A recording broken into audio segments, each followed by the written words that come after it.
Israel പണിവാങ്ങാൻ പോവുകയാണോ? America-Iran യുദ്ധത്തിൽ നിന്ന് അമേരിക്ക ഏതാണ്ട് പിൻവാങ്ങുവാൻ തുടങ്ങിയിരിക്കുന്നു. അപ്പോൾ കാണാം, ഇനി സ്വന്തം നിലയ്ക്ക് യുദ്ധം ചെയ്യുമെന്ന് പറഞ്ഞ് ഇസ്രയേൽ രംഗപ്രവേശനം ചെയ്യുന്നു. ഇസ്രയേലിന് ഇനി എന്ത് സംഭവിക്കും? ഇസ്രായേൽ പണി ഇരന്നു വാങ്ങുകയാണ്. സത്യത്തിൽ ഇരന്നു വാങ്ങുക എന്നല്ല, അത് കൃത്യമായിട്ട് അഡ്രസ്സ് കൊടുത്തിട്ട് ഓർഡർ ചെയ്ത് വാങ്ങുക എന്ന് വേണം പറയാൻ. നമ്മൾ ഈ മറ്റേ ആമസോണിലൊക്കെ സാധനം വാങ്ങണ പോലെ. ഇതുവരെ ലോകത്തിന് തന്നെ മനസ്സിലായി, ഇറാനെതിരെ അമേരിക്കയ്ക്കോ ഇസ്രായേലിനോ വിജയം ഉണ്ടാകുന്നില്ല. ഇസ്രായേൽ ഒരു മഹാലോകശക്തിയാണെന്ന് സ്വയം ഭാവിച്ചിട്ടുണ്ട്. അനേകം പേര് നമ്മുടെ നാട്ടിലും ഇസ്രായേലിൻ്റെ മനസ്സുകൊണ്ട് ഇഷ്ടപ്പെടുന്നവരും ഇഷ്ടപ്പെടാത്തവരും വിചാരിച്ചിരുന്നത് ഇസ്രായേൽ ഒരു മഹാശക്തിയാണ്, ലോകശക്തിയാണ്. ലോകത്താരെ അവർക്ക് കൊല്ലാൻ പറ്റും, ആരെ ആക്രമിക്കാൻ പറ്റും, എന്തുമാകും എന്നൊക്കെയായിരുന്നു. പക്ഷേ ഇതുവരെ ഫെബ്രുവരി 28 തൊട്ട് ഇന്നേ വരെയുള്ള യുദ്ധം കണ്ടവർക്ക് ഒരു കാര്യം അറിയാം: അമേരിക്ക ഇസ്രായേൽ ക്ഷണിച്ചു വരുത്തുമായിരുന്നു ഇറാനുമായിട്ടുള്ള യുദ്ധത്തിന്. അതെന്തുകൊണ്ട് എന്നുള്ള ചോദ്യത്തിനും എല്ലാവർക്കും ഉത്തരം മനസ്സിലായിട്ടുണ്ട്. ഇറാനെ കൊണ്ട് സ്വന്തം നിലയ്ക്ക് കൂടിയാൽ കൂടില്ല ഇറാനെതിരെ യുദ്ധം ചെയ്ത് വിജയിക്കാൻ. അത്രയും പറഞ്ഞാൽ തന്നെ കൂടുതലാണ്. ഇറാനെതിരെ യുദ്ധം ചെയ്ത് ഇസ്രായേലിനെ വിജയിക്കാൻ എന്ന് പറഞ്ഞാൽ തന്നെ കൂടുതലാണ്. ഇറാൻ്റെ രോമത്തെ തൊടാൻ തന്നെ ബുദ്ധിമുട്ടാണെന്ന് പറയുകയാണെങ്കിൽ അതാണ് കറക്റ്റ്. കാരണം അമേരിക്ക ഇസ്രായേലും കൂടെ ചേർന്നിട്ട് പെടാപ്പാട് വിട്ട് ഇത്ര യുദ്ധം ചെയ്തിട്ടും ഇറാന് കാര്യമായിട്ടുള്ള ക്ഷതം സംഭവിച്ചിട്ടില്ല. അവരിപ്പോഴും ആക്റ്റീവാണ്. അവരുടെ നേതാക്കന്മാർ കൊല്ലപ്പെട്ടു എന്ന് പറഞ്ഞവർ ജീവിച്ചിരിക്കുന്നു എന്ന് പറയുമ്പോൾ, ഞാൻ കൊല്ലപ്പെട്ടു ജീവിച്ചു എന്ന് പറയുമ്പം പരമോന്നത നേതാവായിട്ടുള്ള ഖമനയുടെ കാര്യമല്ല പറയണത്. പല ജനറൽമാരും കൊല്ലപ്പെട്ടു എന്നാണ് അമേരിക്കയും ഇസ്രായേലും ലോകത്തോട് പറഞ്ഞത്. ഇറാൻ്റെ പലരും കൊല്ലപ്പെട്ടു എന്ന്, പല സൈനിക ജനറൽമാരും. IRGCയുടെ ഘടകങ്ങളുടെ തലവന്മാർ കൊല്ലപ്പെട്ടു എന്ന് അവർ പറഞ്ഞു. ഒന്നും സംഭവിച്ചിട്ടില്ല. ഷാഡോ ജനറൽ എന്നറിയപ്പെട്ട ആൾ തന്നെ ജീവിച്ചിരിപ്പുണ്ട്. ഇത്തരം അവസ്ഥയിലാണ്. അതായത് അവർ കൊന്നു എന്ന് പറഞ്ഞ പലരും കൊല്ലപ്പെട്ടിട്ടില്ല. ഇവരുടെ ആക്രമണങ്ങൾ അവർ പലതവണ പറഞ്ഞു. ട്രംപ് കഴിഞ്ഞ വർഷം ജൂണിൽ ഇറാനെ ആക്രമിച്ചപ്പോൾ പറഞ്ഞു, ഇറാൻ്റെ ആണവ കേന്ദ്രങ്ങൾ ഞങ്ങൾ തകർത്തു, ഇനി ഇറാന് ആണവായുധ ശേഷിയില്ല. എന്നിട്ട് ഇതേ ട്രംപ് തന്നെ ഈ ഫെബ്രുവരി 28 ആയപ്പം ഇസ്രായേലിനൊപ്പം ചേർന്ന് ഇറാനെ ആക്രമിക്കണം. എന്തിന്? ഇറാൻ ആണവായുധം ഉണ്ട്, നിരായുധീകരിക്കണം എന്ന് പറഞ്ഞ്. അപ്പോൾ അന്ന് ഇല്ല എന്ന് പറഞ്ഞു, ഇപ്പോൾ ഉണ്ടെന്ന് പറഞ്ഞു. എന്നിട്ടോ ഓരോ മേജർ ആക്രമണം കഴിയുമ്പോഴും ട്രംപ് വീണ്ടും പ്രഖ്യാപിക്കും, അവരുടെ ആണവ കേന്ദ്രം ഞങ്ങൾ തകർത്തു, അവരുടെ സൈന്യത്തെ തകർത്തു, അവരുടെ വ്യോമസേന ഞങ്ങൾ തകർത്തു, അവരുടെ നാവികസേന തകർത്തു, അവരുടെ ആരും ബാക്കിയില്ല, ഇനി അവിടെ ഒരു പുല്ല് പോലും മുളയ്ക്കില്ല. ഇത് പറഞ്ഞ് അടുത്ത ദിവസം വീണ്ടും തിരിച്ചടി വാങ്ങുന്നു, വീണ്ടും ഇറാനെ ആക്രമിക്കുന്നു. ഇത് തന്നെ റിപ്പീറ്റ് ചെയ്യുന്നു. ലോകത്തിന് കാര്യം മനസ്സിലായി, അമേരിക്കയെ കൊണ്ട് നടക്കില്ല. അതായത് ഇറാനെ ആക്രമിച്ച് കീഴടക്കാൻ അമേരിക്ക എന്നുള്ള ലോകത്തെ ഏറ്റവും വലിയ സൈന്യശക്തിക്ക് സാധിക്കുന്നില്ല. അപ്പോഴാണോ ഇസ്രായേലിന് വരിക? ആ ഇസ്രായേലിന് എന്തെങ്കിലും ചെയ്യണമെങ്കിൽ അമേരിക്ക വേണം. അതിനു വേണ്ടിയിട്ടാണ് വിളിച്ചു വരുത്തിയത്. അപ്പോൾ എല്ലാവർക്കും മനസ്സിലാവുന്ന കാര്യം ഇസ്രായേലിന് മനസ്സിലാവത്തൊന്നുമല്ല, അമേരിക്കക്കാർക്ക് മനസ്സിലാവത്തല്ല. അമേരിക്കയ്ക്ക് മനസ്സിലായി. അതുകൊണ്ട് അമേരിക്ക എന്താ ചെയ്യുന്നത്? എങ്ങനെയെങ്കിലും ഒന്ന് ഈ യുദ്ധത്തിൽ നിന്ന് പിന്തിരിഞ്ഞാൽ മതി. ട്രംപ് അക്കടി പറ്റിപ്പോയി. ട്രംപിന് എങ്ങനെയെങ്കിലും ഓടിയാൽ മതി അവിടുന്ന്. അമേരിക്കൻ പട്ടാളക്കാരുടെ എത്ര ശവപ്പെട്ടികളാണ് മിഡിൽ ഈസ്റ്റിൽ നിന്ന് അമേരിക്കയിലേക്ക് ഓരോ ആഴ്ചയും പറന്നുകൊണ്ടിരിക്കുന്ന വിമാനത്തിൽ. അതിൻ്റെ അന്ത്യം വേണ്ടേ? അമേരിക്കൻ പട്ടാളം എത്രയോ പേരെ പതാക പതപ്പിച്ച് അടക്കി കഴിഞ്ഞു സെമിത്തേറ്റുകളിൽ. ഇതിൻ്റെ അന്ത്യം വേണ്ടേ? എത്ര കുടുംബങ്ങൾ കണ്ണീരണിയുന്നു. അതായത് ഗൾഫിൽ ഈ പറഞ്ഞ ഇറാനിലൊക്കെ ബോംബ് വീഴുമ്പോൾ മാത്രമല്ലല്ലോ അവിടെ മരണം ഉണ്ടാകുന്നത്. അമേരിക്കൻ പട്ടാളക്കാർ മരിക്കുകയാണ്, അവൻ്റെ വീട്ടുകാർ അമേരിക്കയിൽ നിന്ന് കരയുകയാണ്. മിഡിൽ ഈസ്റ്റിലേക്ക് പോയിരിക്കുന്ന ഓരോ അമേരിക്കൻ പട്ടാളക്കാരുടെയും വീട്ടിൽ ആശങ്കയുണ്ട്. ഈ ആശങ്കകൾ അവർ പങ്കുവയ്ക്കുന്നത് മക്കളുടെ കയ്യിലുള്ള, ഇല്ലേ പട്ടാളക്കാരായിട്ടുള്ള മക്കളുടെ കയ്യിലുള്ള സ്മാർട്ട് ഫോണിൽ കൂടെയാണ്. അവരങ്ങോട്ടും ഇങ്ങോട്ടും വിളിക്കുന്നു, സംസാരിക്കുന്നു. അതുപോലെ ഇറാൻ ഉപകാരപ്പെടുന്നുണ്ട്. കാരണം പട്ടാളക്കാരുടെ മുഴുവൻ സ്മാർട്ട് ഫോൺ ഇറാൻ കൃത്യമായിട്ട് ലൊക്കേറ്റ് ചെയ്യുന്നുണ്ട്, അതിനെ ട്രാക്ക് ചെയ്യുന്നുണ്ട്, അവരുടെ സന്ദേശം അവർ പിടിച്ചെടുക്കുന്നുണ്ട്. ഓരോ അമേരിക്കൻ പട്ടാളക്കാരനും ഇരിക്കുന്ന സ്ഥലം എവിടെയാണെന്ന് വരെ അവർ കണ്ടെത്തിയിട്ടുണ്ട്. ഇത്തരം ഒരു അവസ്ഥയിൽ ഒന്ന് ആലോചിച്ച് നോക്കി, അമേരിക്കൻ പട്ടാളക്കാർക്ക് എന്ത് സേഫ്റ്റി ഉള്ളത്? അവരുടെ ഫോൺ ട്രാക്ക് ചെയ്യപ്പെടുന്നുള്ള വിവരം വരുന്നത് പോലും സേഫ്റ്റിക്ക് പ്രശ്നമാണ്. അവരെങ്ങനെയൊക്കെ ആക്രമിക്കപ്പെടുന്നു? അവരുണ്ടായിരുന്ന അമേരിക്കൻ ബേസുകൾ ആക്രമിക്കപ്പെട്ടു. അനേകം പേര് ബേസുകളിൽ കൊല്ലപ്പെട്ടു. 1-2 അല്ല, 15-18 പേര് കൊല്ലപ്പെട്ടു. ഇല്ല 23 പേര് കൊല്ലപ്പെട്ടെന്ന് മാത്രമേ ഔദ്യോഗികമായിട്ട് പെൻറ്റഗൺ സ്ഥിരീകരിക്കുന്നുള്ളൂ. 1000-ലധികം പേര് കൊല്ലപ്പെട്ടു എന്ന് അനൗദ്യോഗിക റിപ്പോർട്ടുകളുണ്ട്. അങ്ങനെ ഇരിക്കുമ്പോൾ അവിടെ സേഫ്റ്റി ഇല്ല. അതുകൊണ്ട് പട്ടാള ക്യാമ്പുകളിൽ നിന്ന് അവരെ ഹോട്ടലുകളിലേക്ക് മാറ്റുന്നു, പല ഹോട്ടൽ റൂമുകളിലായിട്ട്. ചില ഹോട്ടലുകൾ ആക്രമിക്കപ്പെട്ടത് അതുകൊണ്ടാണ്. ഒന്നുകിൽ അവിടെ സീനിയർ അമേരിക്കൻ പട്ടാള ഉദ്യോഗസ്ഥരുടെ മീറ്റിംഗ് നടക്കുകയാണ്. ആ മീറ്റിംഗ് നടക്കുന്ന ഫ്ലോർ ഏതെന്ന് പറഞ്ഞ് കൃത്യം ആ ഫ്ലോറിലാണ് ഇറാൻ്റെ മിസൈൽ വന്ന് പതിച്ചത്. അത്രയും മികച്ച ഇൻ്റലിജൻസ് സംവിധാനം അവർക്കുണ്ട്. ഗൾഫിലെ ഏത് രാജ്യത്ത് അമേരിക്ക എന്ത് കാട്ടിക്കൂട്ടിയാലും അതറിയാൻ ഇറാന് സംവിധാനമുണ്ട്. കാരണം അവിടെ എല്ലാം ഇറാൻ്റെ ആൾക്കാരുണ്ട്, ചൈനയുടെ ആൾക്കാരുണ്ട്, റഷ്യയുടെ ആൾക്കാരുണ്ട്. ഇതിനെല്ലാം ഏകോപിപ്പിക്കാനുള്ള ചാര സംവിധാനങ്ങൾ ഈ 3 രാജ്യങ്ങൾക്കുമുണ്ട്. അപ്പോൾ ഒട്ടും തന്നെ അമേരിക്കൻ പട്ടാളക്കാരൻ സുരക്ഷിതനല്ല. അമേരിക്കയുടെ എത്രയോ ബില്യൺ ഡോളറിൻ്റെ അതിന് ട്രില്യണിലേക്ക് കയറി പോകുന്നത് മാത്രമേ സംശയമുള്ളൂ. അത്രയും അവരുടെ ആയുധശാലകൾ, വെടിക്കോപ്പുകൾ, വിമാനങ്ങൾ, മിസൈൽ പ്രതിരോധ സംവിധാനങ്ങളെല്ലാം തകർക്കപ്പെട്ടു. സാമാന്യഗതി പറയുകയാണെങ്കിൽ 21 അമേരിക്കൻ ബേസുകളാണ് ആക്രമിക്കപ്പെട്ടത്. പക്ഷേ അമേരിക്കയുടെ മൊത്തം ഇൻസ്റ്റലേഷൻസ്, ബേസും അല്ലാത്തതും കൂടെ കൂട്ടിയെടുക്കുകയാണെങ്കിൽ 200-ലധികം വരും. 228 മറ്റോ വരും ഗൾഫിലുള്ള സംവിധാനങ്ങൾ. ഇത് മുഴുവൻ ആക്രമിക്കപ്പെട്ടു. മുഴുവനിടത്തും ഇറാൻ ആക്രമിച്ചു. 21 അമേരിക്കൻ ബേസുകൾ ഓൾമോസ്റ്റ് പൂർണ്ണമായിട്ട് തകർത്തു. അവരുടെ 5ാം കപ്പൽപ്പടയുടെ ബഹറിനുള്ള ആസ്ഥാനമുണ്ട്, അത് തകർക്കപ്പെട്ടു. അതും പലതവണ ആക്രമിക്കപ്പെട്ടു. ഹോർമൂസിലേക്ക്, ഈ കപ്പൽപ്പടയുടെ ആസ്ഥാനം എന്ന് പറയുന്നതിൻ്റെ തുറമുഖത്തേക്ക് അമേരിക്കൻ ഒരു നേവിക്ക് ഒരു കപ്പലുമായിട്ട് വരാൻ പറ്റില്ല. ഹോർമൂസിലൂടെ അങ്ങോട്ട് പോകാൻ പോലും പറ്റില്ല, തകർത്ത് കളയും. അങ്ങനെ സംഭവിക്കുന്നേ ഇല്ല. ഒന്നുകിൽ ഇറാൻ്റെ മിസൈൽ ആക്രമണത്തിൽ തകരും, അല്ലെങ്കിൽ ഇറാൻ ഇട്ടിരിക്കുന്ന വാട്ടർ മെയിൻസ് തട്ടി തകർന്നു പോകും. രണ്ടായാലും സ്വന്തം സൈനിക കേന്ദ്രത്തിലേക്ക് ഒരു കപ്പലെ വരാൻ ഇപ്പോൾ അമേരിക്കയ്ക്ക് പറ്റില്ല. ഇതാണ് അവസ്ഥ. അപ്പോൾ അമേരിക്കയ്ക്ക് അവിടെ നിൽക്കക്കള്ളിയില്ലാതെ ഇരിക്കുകയാണ്. അപ്പോൾ അവിടെയാണ് ഈ പുലിവാല് പിടിച്ചു എന്നുള്ള അവസ്ഥയിൽ ട്രംപ് വന്നത്. ചാടിക്കയറി ഇപ്പോൾ തീർക്കും എന്ന് പറഞ്ഞിട്ട് ചെന്നതാണ്. സത്യത്തിൽ ലോകം വിശ്വസിച്ചത് അമേരിക്കയുടെ ഇസ്രായേലിൻ്റെ ആക്രമണം തുടങ്ങുമ്പോൾ ഇറാൻ ഒരു 2 ആഴ്ചയ്ക്കകം പരിപൂർണ്ണമായിട്ട് തകർന്നടിഞ്ഞു പോകുന്ന. എന്താ കാരണം ഇറാനെ ആക്രമിക്കുന്നതിന് മുമ്പ് നമ്മളൊരു കാഴ്ച കണ്ടു, ലോകം മുഴുവൻ ഒരു കാഴ്ച കണ്ടു.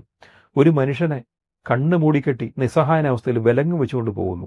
ഓർമ്മയുണ്ടോ നിക്കോളാസ് മഡുറോ എന്ന് പറയുന്ന വെനിസ്വേലൻ പ്രസിഡന്റിനെ പിടിച്ചുകൊണ്ട് പോയത്? അദ്ദേഹത്തെ ഒരു ദയനീയമായ കാഴ്ചയായിരുന്നു. വെനിസ്വേല എന്ന് പറഞ്ഞ രാഷ്ട്രത്തിന് ഒന്നും ചെയ്യാൻ പറ്റിയില്ല. എന്നിട്ട് അതിനെക്കുറിച്ചൊക്കെ വലിയ കഥകൾ, ആന ഉറുമ്പിനെ ചവിട്ടി അരച്ചിട്ട് വീമ്പ് പറയുക എന്ന് പറഞ്ഞ പോലത്തെ കഥയാണ് അമേരിക്ക കാണിച്ചത്. അതിനെക്കുറിച്ചുള്ള കഥകൾ പ്രചരിക്കുകയായിരുന്നു, എത്ര ധീരമായിട്ടാണ് പിടിച്ചുകൊണ്ട് പോയെന്നൊക്കെ. എന്നിട്ട് അതിന് എന്തായിരുന്നു മഡറോയുടെ കുറ്റം? അമേരിക്കയിലേക്ക് മയക്കുമരുന്ന് കടത്തിയത്. ഈ ലാറ്റിൻ അമേരിക്കൻ രാജ്യങ്ങളിൽ നിന്ന് അമേരിക്കയിലേക്ക് മയക്കുമരുന്ന് കടത്താൻ സഹായിക്കുന്നത് തന്നെ CIA ആണ്. അതിനെക്കുറിച്ചുള്ള റിപ്പോർട്ടുകൾ വേറെയുണ്ട്. മയക്കുമരുന്ന് കച്ചവടക്കാരെയും മയക്കുമരുന്ന് ഉൽപ്പാദകരെയും അവിടെ പ്ലാന്റ് ചെയ്യുന്നത് തന്നെ CIA ആണ്. എന്തിനാ? അതൊരു ഇൻവെസ്റ്റ്മെൻറ്റാണ്. നാളെ ആ രാജ്യം പിടിക്കണമെങ്കിൽ ഒരു കാരണമാകുന്നു. ഇങ്ങനൊരു കാര്യമുണ്ട്. ഇന്ത്യ പോലും സൂക്ഷിക്കണം. കാരണം മണിപ്പൂരിലെ കുക്കികൾ അവിടെ മയക്കുമരുന്ന് വളർത്തുന്നുണ്ട്, കഞ്ചാവ് വളർത്തുന്നുണ്ട്, ഒപ്പിയമുണ്ട് അവിടെ. ഇതൊക്കെ ലോകത്ത് നിന്ന് പല ഭാഗത്തേക്കും പോകും. അങ്ങനെ പോകുമ്പോൾ നാളെ ഇന്ത്യ ആക്രമിക്കാൻ പോലും ഒരു കാരണമായിട്ട് അവർ എടുത്തുനിന്ന് വരും. ഇതുപോലൊന്ന് ലാറ്റിൻ അമേരിക്ക ചെയ്തു വെച്ചിട്ടുണ്ട്. ഒന്നല്ല, പല രാജ്യങ്ങളിലും. അമേരിക്കയ്ക്ക് വേണ്ടുന്ന സമയങ്ങളിൽ അവർ ആക്രമിക്കും. ഇങ്ങനെയൊക്കെ അവർ ആക്രമിച്ച് പിടിക്കുന്നു. ലാറ്റിൻ അമേരിക്കൻ രാജ്യങ്ങൾക്ക് ഇത്രയത്തെ ഒക്കെ സൈനിക ശക്തി ഉള്ളതെന്ന് അമേരിക്കയ്ക്ക് അറിയാം. പക്ഷേ അത് മുഴുവൻ കണക്കുകൂട്ടലും ഇറാന് തെറ്റി. അതുകൊണ്ട് മഡ്രോയെ പിടിച്ചുകൊണ്ട് പോകുന്നത് കണ്ടവരൊക്കെ വിചാരിച്ചത് എന്താണ്? ഇറാൻ കീഴടങ്ങും, ഇറാൻ്റെ തലവന്മാരെ പിടിച്ചുകൊണ്ട് പോകും, അവിടെ മുഴുവൻ അമേരിക്കയും ഇസ്രായേലും കൂടി അധിനിവേശം ചെയ്യും. എന്നിട്ട് ഒന്നുകിൽ ഷാ എന്ന് പറയുന്ന ഇവിടെ പഴയ ചക്രവർത്തിയെ അവരോധിക്കും. അതായിരുന്നു ആദ്യമൊക്കെ ന്യൂസ് വന്നുകൊണ്ടിരുന്നത്. ഷായാണെങ്കിലോ പ്രത്യേകം ടൈലറുടെ അടുത്ത് പോയിട്ട് കുപ്പായ റെഡിയാക്കി വെച്ചേക്കുമായിരുന്നു, വീണ്ടും ഇറാൻ്റെ ചക്രവർത്തിയായിട്ട് സ്വയം അവരോധിക്കപ്പെടാൻ. ഷാ ഒരു കാര്യം മനസ്സിലാക്കിയില്ല, ഷായെ ഇറാനിയൻ ജനങ്ങൾ വെറുക്കുന്നു. സ്വന്തം മോളെ ജോതിന് കെട്ടിച്ചു കൊടുത്തവനെ പിന്നെ ഷിയ മുസ്ലിങ്ങൾ ആദരിക്കുമോ? വെറുക്കത്തല്ലേ ഉള്ളൂ. അയാളൊന്നും തിരിച്ച് ഇറാനിൽ ആരും കയറ്റുക പോലുമില്ല. ചെന്നാൽ നാട്ടുകാരെ തന്നെ വെടിവെച്ചു പോലും. അങ്ങനത്തെ ഒരാളാണ് അയാൾ. ഇറാൻ ജനതയെ സ്വീകരിക്കില്ല. ഇങ്ങനെയൊക്കെയുള്ള ഒരു നാട്, ആ ഇറാൻ കീഴടങ്ങും എന്ന് ഒരു ഘട്ടത്തിൽ ലോകം മുഴുവൻ തിരിച്ചു. അമേരിക്കൻ തിരിച്ചു, ഇസ്രായേലും തിരിച്ചു. സകല കണക്കുകൂട്ടലും തെറ്റിപ്പോയി എന്ന് അമേരിക്ക മനസ്സിലായി. കാരണം എന്താണ്? കാരണം പല കാരണങ്ങളുണ്ട്. ഒന്ന്, അമേരിക്ക സംരക്ഷിക്കുന്ന കുറേ രാജ്യങ്ങളുണ്ട്. അതിൽ കുറേ എണ്ണം GCC രാജ്യങ്ങളാണ്. 6 എണ്ണം അവിടെയുണ്ട്. ഇവിടെ എല്ലാം അമേരിക്കൻ ബേസ് ഉണ്ട്. ഈജിപ്തിൽ അമേരിക്കൻ ബേസ് ഉണ്ട്. അങ്ങനെയൊക്കെ ബേസ് വയ്ക്കുമ്പോൾ അമേരിക്ക കൊടുക്കുന്ന വാഗ്ദാനം, അങ്ങോട്ടൊരു ശത്രുരാജ്യം ആക്രമിച്ചാൽ ആ ശത്രുരാജ്യത്തിൻ്റെ മിസൈലുകളും വിമാനങ്ങളും ഞങ്ങൾ ആകാശത്ത് വെച്ച് നിർവീര്യമാക്കും, ഒരു ബോംബ് പോലും ശത്രുവിൻ്റെ അവിടെ വീഴില്ലെന്നാണ്. ഈ വാഗ്ദാനം വിശ്വസിച്ചാണ് ഇവർ അമേരിക്ക ബേസ് കൊടുത്തേക്കണേ. അങ്ങനെ ലോകത്ത് പല രാജ്യങ്ങളിലും അമേരിക്കൻ ബേസ് ഉണ്ട്. 2ാം ലോകയുദ്ധ വിജയത്തിൻ്റെ ഭാഗമായിട്ട് ജർമ്മനിയിൽ ബേസ് ഉണ്ട്, സൗത്ത് കൊറിയ ബേസ് ഉണ്ട്, ജപ്പാനിൽ ബേസ് ഉണ്ട്. ആ ബേസിൻ്റെ ഒപ്പം തന്നെ ആ രാജ്യങ്ങൾക്ക് സംരക്ഷണം കൊടുക്കുന്നുണ്ട്. നിങ്ങൾ വലിയ വലിയ സൈന്യമൊന്നും നിങ്ങൾക്ക് ആവശ്യമില്ല, ഞങ്ങൾ രക്ഷിച്ചോളാം എന്നും പറഞ്ഞിട്ട് അമേരിക്കൻ സൈന്യം അവിടെ സ്റ്റേഷൻ ചെയ്തിരിക്കുന്നു. സോൾ എന്ന് പറയുന്ന നഗരത്തിൽ, സിയോൾ എന്നൊക്കെ നമ്മൾ പറയും, സൗത്ത് കൊറിയയിൽ. സോൾ നഗരത്തിൻ്റെ മധ്യത്തിൽ 600 ഏക്കർ വരുന്ന ഒരു അമേരിക്കൻ ബേസ് ഉണ്ട്. ഞാനവിടെ പോയിട്ടുണ്ട്. ഇന്ത്യക്കാർക്ക് നോർമലി നമ്മുടെ പാസ്പോർട്ടും വെച്ച് കയറാൻ പറ്റില്ല, എങ്കിൽ പോലും എനിക്ക് ഒരു വഴിക്ക് പോകാൻ സാധിച്ചിട്ടുണ്ട്. 1-2 തവണ ബേസ് ഞാൻ പോയിട്ടുണ്ട്. വലിയ ബേസാണ്, ഞാൻ കണ്ടിട്ടുണ്ട്. 50,000-ഓളം അമേരിക്കൻ പട്ടാളക്കാർ അക്കാലത്ത് അവിടെ സ്റ്റേഷൻ ചെയ്തിരുന്നു. ഇങ്ങനെയുള്ള സംവിധാനങ്ങൾ ലോകത്തിൻ്റെ പലയിടത്തുമുണ്ട്. ആ അമേരിക്കൻ പട്ടാള ബേസിനും ആ രാജ്യത്തിനും അമേരിക്ക സംരക്ഷണം കൊടുക്കുന്നു. എങ്ങനെ? പേട്രിയറ്റ് പോലുള്ള വ്യോമ പ്രതിരോധ സംവിധാനങ്ങൾ ഉപയോഗിച്ചുകൊണ്ട്. പക്ഷേ ഇറാനുമായുള്ള യുദ്ധം മുന്നോട്ട് പോയപ്പോൾ എന്ത് പറ്റി? ഗൾഫിലേക്ക് ഈ സംവിധാനം എല്ലാം കൊണ്ടുവരേണ്ടി വന്നു. ചുരുക്കത്തിൽ ജപ്പാനിലെ അമേരിക്കൻ ബേസിനെ ഉത്തര കൊറിയ ആക്രമിച്ചാൽ തടുക്കാൻ അമേരിക്കയുടെ പേട്രിയറ്റ് മിസൈലുകൾ ഇപ്പോൾ അവിടെ ഇല്ല. ദക്ഷിണ കൊറിയയിൽ സോളിൽ ഞാൻ പോയിട്ടുണ്ടെന്ന് പറഞ്ഞ അതേ അമേരിക്കൻ ബേസിനെ ഉത്തര കൊറിയ ആക്രമിച്ചാൽ തടുക്കാൻ പേട്രിയറ്റ് സംവിധാനമില്ല. സൗത്ത് കൊറിയക്കാരും കൊല്ലപ്പെടും, അമേരിക്കക്കാരും കൊല്ലപ്പെടും. ഇന്ന് ഉത്തര കൊറിയൻ പട്ടാളം ദക്ഷിണ കൊറിയയിലേക്ക് അധിനിവേശം ചെയ്താൽ പോലും അമേരിക്ക പിടിച്ചു നിൽക്കാൻ പറ്റില്ല. അവിടെ അതിനുള്ള ആയുധശേഷി അവർക്കില്ല. ആയുധശേഷി മുഴുവൻ എടുത്ത് ഗൾഫിലേക്ക് കൊണ്ടുവന്നിരിക്കുന്നു, ഇസ്രായേലിനെയും ഗൾഫ് രാജ്യങ്ങളും പ്രൊട്ടക്ട് ചെയ്യാൻ. എന്നിട്ട് വല്ലതും ആയോ? എല്ലാം തീർന്നുപോയി. മുഴുവൻ മിസൈൽസും അവസാനിക്കുന്നു. അമേരിക്കയുടെ മിസൈൽ ശേഖരം തീരുകയാണ്. താഡ് മിസൈൽ വലിയ വില കൂടിയ മിസൈലാണ്. അതുപോലെ 100 എണ്ണം ഇനി ബാക്കി ഉണ്ടാവുള്ളൂ.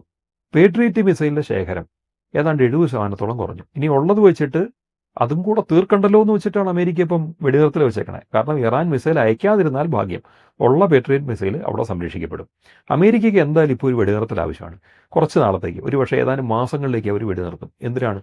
ഈ മിസൈൽ പ്രതിരോധ സംവിധാനമൊക്കെ പുനഃസ്ഥാപിക്കാൻ വേണ്ടിയിട്ട്, ആക്രമിക്കാനുള്ള കൂടുതൽ ശക്തിയേറിയ മിസൈലുകൾ കൊണ്ടുവരാൻ വേണ്ടിയിട്ട്. ഇങ്ങനെയൊക്കെ ചിലപ്പോൾ ഒരു പക്ഷേ ചെയ്തത് വിഡ്ഢിതമായിരുന്നു, ഇത് പണച്ചെലവിലും അബദ്ധത്തിലും മാത്രമേ കലാശിക്കൂ എന്ന് കരുതി സ്ഥിരമായിട്ട് ഇറാനെ ആക്രമിക്കുന്നത് വിട്ടുനിൽക്കാൻ വേണ്ടിയിട്ട്.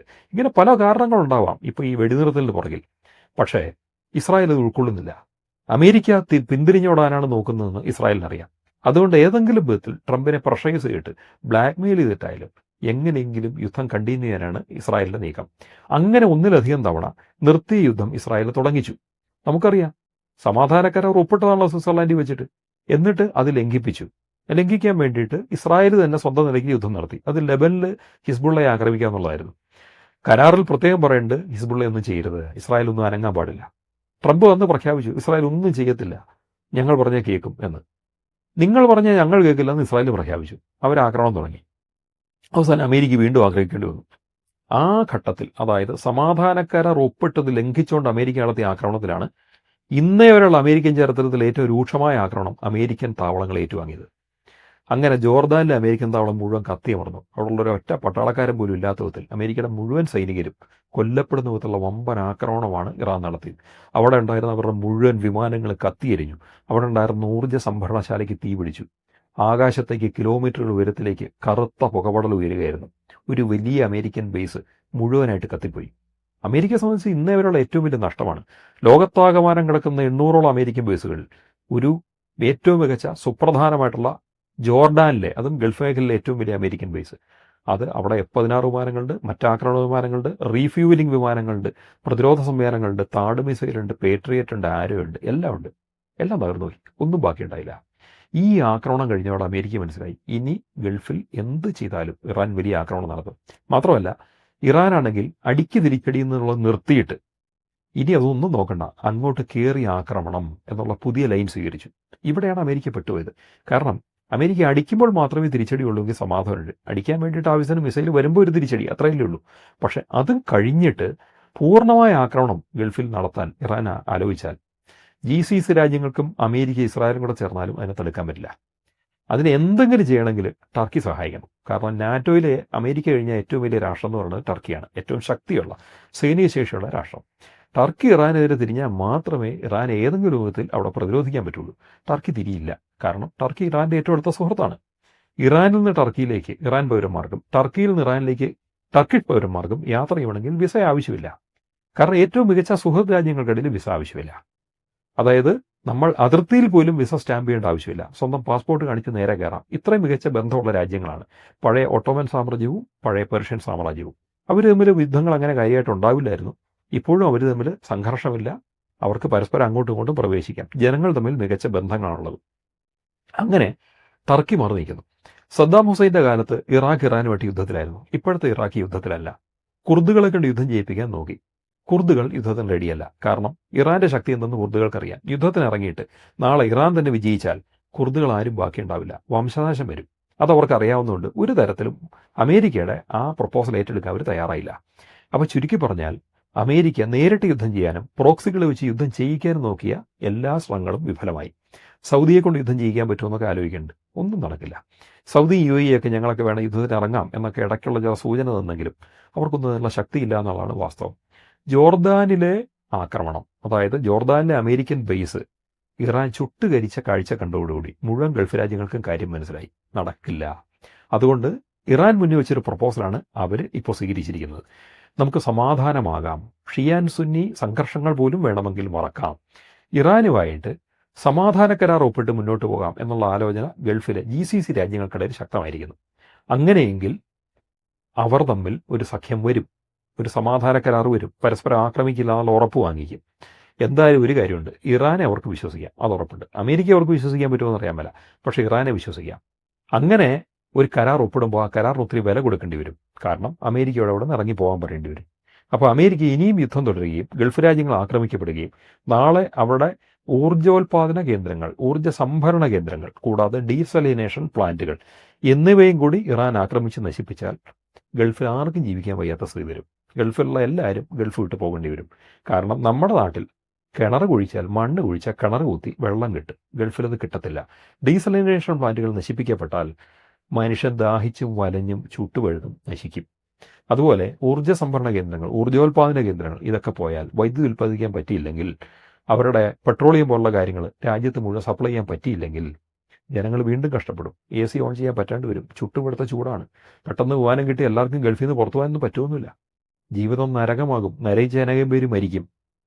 ഇറാൻ ഇതുവരെ ചെയ്യാത്തത് അത്തരം ആക്രമണം നടത്തിയിട്ടില്ല എന്നുള്ളതാണ്. ഇറാനെ വീണ്ടും പ്രകോപിപ്പിച്ചാൽ അത്തരം ആക്രമണങ്ങളിലേക്ക് ഇറാൻ കടന്നെന്ന് വരും. അതോടുകൂടി ഗൾഫ് നരകമായിട്ട് മാറും. അമേരിക്ക കാര്യം മനസ്സിലായി. ഇനിയെങ്കിലും യുദ്ധം നിർത്തിയേ പറ്റൂ എന്ന് അമേരിക്ക തിരിച്ചറിയുന്നു. പക്ഷേ ഇസ്രായേൽ തിരിച്ചറിയുന്നില്ല. ഇസ്രായേൽ തിരിച്ചറിയാത്തതല്ല, ഇസ്രായേലിനും കാര്യം അറിയാം. നെതന്യാഹുവിന് ഇതൊന്നും പ്രശ്നമല്ല. നെതന്യാഹുവിന് യുദ്ധം ചെയ്തേ പറ്റുള്ളൂ. അമേരിക്കയെയും ഇസ്രായേലിനെയും ഒരുപോലെ കുഴപ്പത്തിലാക്കാണ് നെതന്യാഹു. ഗൾഫ് രാജ്യങ്ങൾ, GCC രാജ്യങ്ങൾ, അമേരിക്ക, ഇസ്രായേൽ, ഈ 3 സെക്ഷനെയും ഒരേപോലെ നരകത്തിൽ വീഴിക്കുകയാണ് നെതന്യാഹു ചെയ്യുന്നത്. അതായത് ഇറാനുമായിട്ട് സ്വന്തം നിലയ്ക്കാലും ഞങ്ങൾ യുദ്ധം ചെയ്യുന്നത് പ്രഖ്യാപിക്കുന്നു.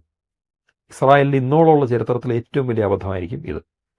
ലോകത്തിന് ഒരുപക്ഷെ ഒരു തോന്നലുണ്ടാവും, നാളെ ഇസ്രായേൽ ഒരാറ്റം ബോംബ് ഇറാനിൽ ഇട്ടേക്കാം, ചിലപ്പോൾ ഒന്നിലധികം. ശരിയാണ്, അതിന് മടിയില്ലാത്ത രാജ്യമാണ് ഇസ്രായേൽ. അവർക്ക് അതിനുള്ള ആറ്റം ബോംബ് ഉണ്ടോ എന്നൊരു ചോദ്യമുണ്ട്. ഔദ്യോഗികമായിട്ട് നോക്കുകയാണെങ്കിൽ ഇസ്രായേലിന് ആറ്റം ബോംബില്ല. ഔദ്യോഗികമായിട്ട് അവർ ആണവ രാഷ്ട്രമല്ല. പക്ഷേ അവർക്ക് ആണവ റിയാക്ടറുണ്ട്. ഡിമോണയിൽ അവരുടെ ഒരു ആണവ കേന്ദ്രമുണ്ട്. പരസ്യമായിട്ടുള്ളവർക്കുണ്ട്, രഹസ്യമായിട്ടുള്ളത് ഉണ്ടാവാം. രഹസ്യമായിട്ടുള്ള അനേക സൈനിക കേന്ദ്രങ്ങളുടെ രാജ്യമാണ് ഇസ്രായേൽ. അവർക്ക് ആണവ ബോംബ് ഉണ്ടാവാതിരിക്കാൻ തരവില്ല. അങ്ങനെയെങ്കിൽ അറ്റകൈ പ്രയോഗം എന്നുള്ളതിലേക്ക് അടുത്ത ഇലക്ഷൻ ജയിക്കാൻ വേണ്ടിയിട്ട് ഈ ഇസ്രായേലിലേക്ക്, ഈ ഇറാനിലേക്ക് ഇസ്രായേൽ നാളെ ആറ്റം ബോംബ് ആക്രമണം നടത്തിയെന്ന് വരാം. അത് വലിയ അബദ്ധമാകും. കാരണം ഇസ്രായേലിന് ആറ്റം ബോംബുണ്ടോ ഇല്ലയോ എന്ന് ലോകത്തിൽ നിന്ന് അറിയില്ലാത്ത പോലെ തന്നെ ഇറാനുണ്ടോ ഇല്ലയോ എന്ന് നമുക്കറിയില്ല. ആറ്റം ബോംബാണ് വരുന്നതെങ്കിൽ നാളെ ആറ്റം ബോംബ് കൊണ്ട് മറുപടി കൊടുത്തുനിന്ന് വരും. അത് ഇറാൻ്റെ കയ്യിലില്ലെങ്കിൽ റഷ്യ അടിച്ചെന്ന് വരും. അല്ലെങ്കിൽ റഷ്യൻ ആറ്റം ബോംബ് ഇറാനിൽ നിന്ന് റഷ്യ പ്രയോഗിച്ചെന്ന് വരും. എന്തും സംഭവിക്കാം. നമ്മൾ വിചാരിക്കുന്നത് ഒന്നും സംഭവിക്കില്ല എന്നാ. അങ്ങനൊന്നുമല്ല, ഇതൊക്കെ എന്തും സംഭവിക്കാം. അതുകൊണ്ട് ചൈനയുടെ സഹായവും റഷ്യയുടെ സഹായമുള്ള ഇറാൻ ചെറുതല്ലാത്ത തിരിച്ചടി ഇസ്രായേലിന് കൊടുക്കും. മാത്രവുമല്ല, ഒറ്റയ്ക്ക് അമേരിക്കയുടെ സഹായമില്ലാതെ ഇസ്രായേൽ ഇറാനെ ആക്രമിക്കാൻ പോയാൽ പല വഴിക്ക് ഇസ്രായേലിൻ്റെ നേരെ ആക്രമണങ്ങൾ വരും. ഹൂത്തികൾ വളരെ ശക്തിയോടുകൂടി ആക്രമിക്കും. ഹമാസ് അവരുടെ വീണ്ടും റിക്രൂട്ട്മെൻറ്റ് നടക്കുകയാണ്. ഹമാസ് മുഴുവൻ തീർന്നുപോയി എന്നാണ് ലോകം വിചാരിച്ചിരിക്കുന്നത്. ഒരിക്കലുമല്ല. അവർക്കവിടെ ആൾക്കാരുണ്ട്. അവരെ ആയുധം കൊടുത്ത് പുതിയ ആൾക്കാരെ റിക്രൂട്ട് ചെയ്തുകൊണ്ടിരിക്കുകയാണ്. അതിൻ്റെ രഹസ്യ റിപ്പോർട്ടുകൾ വെളിയിൽ വന്നിട്ടുണ്ട്. അതുപോലെ ഹിസ്ബുള്ളയ്ക്ക് 30,000 പോരാളികൾ ലെബനനിൽ ശേഷിക്കുന്നുണ്ട്. അവർക്ക് അറ്റാക്ക് ചെയ്യാൻ പറ്റും. അവർക്ക് ആവശ്യത്തിന് ആയുധങ്ങളുണ്ട്, ഡ്രോണുകളുണ്ട്, മിസൈലുകളുണ്ട്. കൃത്യമായിട്ട് അതിർത്തി ഭേദിച്ച് അകത്തേക്ക് കയറാൻ അവർ അവസരം നോക്കിയിരിക്കുകയാണ്. ഈ കഴിഞ്ഞ 3 ആഴ്ചകൾക്കകം ലെബനനിൽ ആക്രമണം നടത്തിയിരുന്ന ഇസ്രായേലിൻ്റെ 200ഓളം കവചിത വാഹനങ്ങളാണ് ഹിസ്ബുള്ള തകർത്തത്. അവർക്ക് കൃത്യമായിട്ട് തകർക്കാൻ പറ്റുന്നുണ്ട്. ഇവരുടെ ആക്രമണ സംവിധാനങ്ങളെ പ്രതിരോധിക്കാൻ ഇസ്രായേലിന് പറ്റുന്നില്ല. 200 വാഹനങ്ങൾ എന്ന് പറയുമ്പോൾ മെർക്കാവ ടാങ്ക് എന്നറിയപ്പെടുന്ന ലോകത്തെ ഏറ്റവും മികച്ച യുദ്ധ ടാങ്കുകൾ വരെ തകർക്കപ്പെട്ടു. നിരവധി ആർമി വെഹിക്കിൾസ്, ജീപ്പുകളും മറ്റു കാര്യങ്ങളും, ട്രക്കുകളും, പട്ടാളക്കാരെ കൊണ്ടുപോകുന്ന സംവിധാനങ്ങളും, അതുപോലെ തന്നെ ഈ ആക്രമണത്തിലുള്ള ടാങ്കുകളും തകർക്കപ്പെട്ടിട്ടുണ്ട്. അതായത് കരയുദ്ധത്തിൽ ഇപ്പോഴും ഹിസ്ബുള്ള പോലെ ഒരു പ്രോക്സി ഗ്രൂപ്പ്, അത് വെറൊരു സത്യം പറഞ്ഞാൽ എന്താ പറയുക, ഒരു ചാവേർ ഗ്രൂപ്പ് മാത്രമാണ്. ഒരു രാജ്യത്തിൻ്റെ ഔദ്യോഗിക പട്ടാളം പോലും അല്ല. അതിനെപ്പോലും നിലപാട് പ്രതിരോധിക്കാൻ ഇസ്രായേലിന് പറ്റുന്നില്ല. അമേരിക്കയുടെ കൂടെ പട്ടാളക്കാർ മറ്റോ സഹായിച്ചാണ് അവർ മിനിമം നിലനിന്ന് പോകുന്നത്. അമേരിക്ക സഹായിക്കാനില്ലെങ്കിൽ ഹിസ്ബുള്ള മാത്രം മതി ഇസ്രായേലിനെ തോൽപ്പിക്കാൻ. ഇറാൻ തന്നെ നേരിട്ടിറങ്ങേണ്ട ആവശ്യമില്ല. ഇറാൻ ആകെ ചെയ്യേണ്ടത് ആകാശത്തൂടെ ഒരു സപ്പോർട്ട് കൊടുക്കുക എന്നുള്ളതാണ്. കരയിൽ കൂടി ഹിസ്ബുള്ള യുദ്ധം ചെയ്യുമ്പോൾ ആകാശത്തുകൂടി സപ്പോർട്ട് കൊടുക്കാൻ ഇറാന് പറ്റും. മിസൈലുകളും ഡ്രോണുകളും വർഷിക്കാൻ പറ്റും. അത് ഇവരുടെ എല്ലാ പ്രതിരോധ സംവിധാനങ്ങളും തകർക്കും. അങ്ങനെ ഇരിക്കുന്ന അവസ്ഥയിൽ കരയുദ്ധത്തിൽ ഹിസ്ബുള്ള മുന്നോട്ട് നീങ്ങാൻ ശ്രമിച്ചാൽ ഹിസ്ബുള്ള പോരാളികളും വേഷം മാറിയ IRGCയുടെ രഹസ്യ ഘടകങ്ങളും ഇസ്രായേലിനെ ആക്രമിച്ചു എന്ന് വരും. അതുപോലെ ഇറാഖിൽ IRGCയുടെ അനുകൂല ഘടകങ്ങൾ പലതുണ്ട്. ഇറാനെ അനുകൂലിക്കുന്ന പല ഗ്രൂപ്പുകളും, പ്രോക്സി ഗ്രൂപ്പുകളും ഇറാഖിലുണ്ട്. ഇവർ യുദ്ധത്തിൽ അണിചേരും. ചുരുക്കി പറഞ്ഞാൽ സിറിയയിലും ഇറാഖിലും ലെബനിലുള്ള ഇറാൻ അനുകൂല ഗ്രൂപ്പുകൾ തന്നെ ഇസ്രായേലിനോട് നേരിട്ട് യുദ്ധത്തിന് പോകാൻ ശ്രമിക്കും. മാത്രമല്ല IRGCയുടെ ഘടകങ്ങൾ ഇറാന് വെളിയിൽ ARGC സെറ്റ് ചെയ്തിട്ടുണ്ടോ എന്ന് ഇന്നും ഉറപ്പില്ല. ഉണ്ടെന്ന് തന്നെ നമ്മൾ വിശ്വസിക്കേണ്ടി വരും. കാരണം യുദ്ധതന്ത്രങ്ങൾ ഇറാനാണ് നിശ്ചയിക്കുന്നത്. അവരിപ്പോൾ നിശ്ചയിച്ചേക്കണമല്ല, വർഷങ്ങൾക്ക് മുമ്പേ അവർ സെറ്റ് ചെയ്ത് വെച്ചിരിക്കുന്നതാണ്. കാസിം സുലൈമാനി എന്ന് പറയുന്ന ലോകം കണ്ട ഏറ്റവും മികച്ച യുദ്ധതന്ത്രജ്ഞന്മാരിലൊരാൾ ഈ അടുത്ത ഇടയ്ക്ക് കൊല്ലപ്പെട്ട, വെറും 5-6 വർഷം മുമ്പ് കൊല്ലപ്പെട്ടു പോയ ആളാണ് അദ്ദേഹം. അദ്ദേഹം നിശ്ചയിച്ച തന്ത്രങ്ങൾ അവിടെയുണ്ട്. ആ ആൾ സെറ്റ് ചെയ്ത ഒളിപ്പോരാളികൾ അവിടെയുണ്ട്. യുദ്ധതന്ത്രങ്ങളുണ്ട്, യുദ്ധോപകരണങ്ങളുണ്ട്. ഇതെല്ലാം ഉപയോഗിച്ച് പല പല ഗ്രൂപ്പുകൾ ഇസ്രായേലിനെ ആക്രമിച്ചു എന്ന് വരും. അമേരിക്കയുടെ സഹായം എന്നില്ലാണ്ടാവണോ അന്ന് ഇസ്രായേലിൻ്റെ അവസാനമാണ് എന്ന് മാത്രമേ പറയാനുള്ളൂ. അത്തരത്തിലൊരു നിശിതമായ ആക്രമണം പല വഴിക്ക് ഇറാനും ഇറാൻ അനുകൂല ഗ്രൂപ്പുകളും ഇസ്രായേലിലേക്ക് നടത്തിയാൽ അത് ഇസ്രായേൽ എന്നുള്ള രാഷ്ട്രത്തിൻ്റെ നിലനിൽപ്പിനെ ബാധിക്കും. അനേകം നിരപരാധികളായ ജനങ്ങൾ അവിടെയുണ്ട്. സയനിസ്റ്റ് ആശയങ്ങളുമായിട്ട് ഒരു രാഷ്ട്രീയ പാർട്ടി അവരുടെ പട്ടാളത്തെ ഉപയോഗിച്ചിട്ട് ഇറാനെ ആക്രമിക്കാൻ ശ്രമിക്കുമ്പോൾ ഈ സയനിസ്റ്റ് ആശയം ഇല്ലാത്തവരുമായിട്ട് അനേകം പേര് അവിടെയുണ്ട്. ജൂതന്മാർ മാത്രമല്ല അവിടെ ഉള്ളത്, ക്രൈസ്തവരുണ്ട്, മറ്റു പല രാജ്യങ്ങളിലും തൊഴിലാളികളുണ്ട്, അറബികൾ അവിടെയുണ്ട്. ഇസ്രായേലിലെ പൗരന്മാരായിട്ടിരിക്കുന്ന നിരവധി അറബികളുണ്ട്, സമാധാനമായിട്ട് ജീവിക്കുന്നവരുണ്ട്. പല പല ആൾക്കാർ അവിടെയുണ്ട്. എല്ലാവരെയും അത് ബാധിക്കും. ജൂതന്മാരെ ബാധിക്കും, അറബികളെ ബാധിക്കും, അവർ മുസ്ലിങ്ങളാണ്. ക്രിസ്ത്യൻസ് ധാരാളമുണ്ട്, വെസ്റ്റ് ബാങ്കിലുമുണ്ട്, ജെറുസലേമിലുണ്ട്. എല്ലാവരെയും ബാധിക്കുന്നതാണ്. എല്ലാവരെയും ഇസ്രായേൽ കുരുതി കൊടുക്കാൻ പോവുകയാണ് എന്ന് മാത്രമേ പറയാനുള്ളൂ. അതുകൊണ്ട് ഇസ്രായേലിൻ്റെ ഇപ്പോഴത്തെ പ്രഖ്യാപനം, ഒറ്റയ്ക്ക് അമേരിക്കയുടെ സഹായമില്ലാതെ ഇറാനെ ആക്രമിക്കാൻ പോവുകയാണെന്നുള്ള പ്രഖ്യാപനം ആത്മഹത്യ ചെയ്യാമെന്നുള്ള പ്രഖ്യാപനത്തിന് തുല്യമാണ്. ഇതിൽ നിന്ന് ബുദ്ധിയും ബോധം ഉണ്ടെങ്കിൽ ഇസ്രായേൽ പിന്തിരിയാണ് വേണ്ടത്.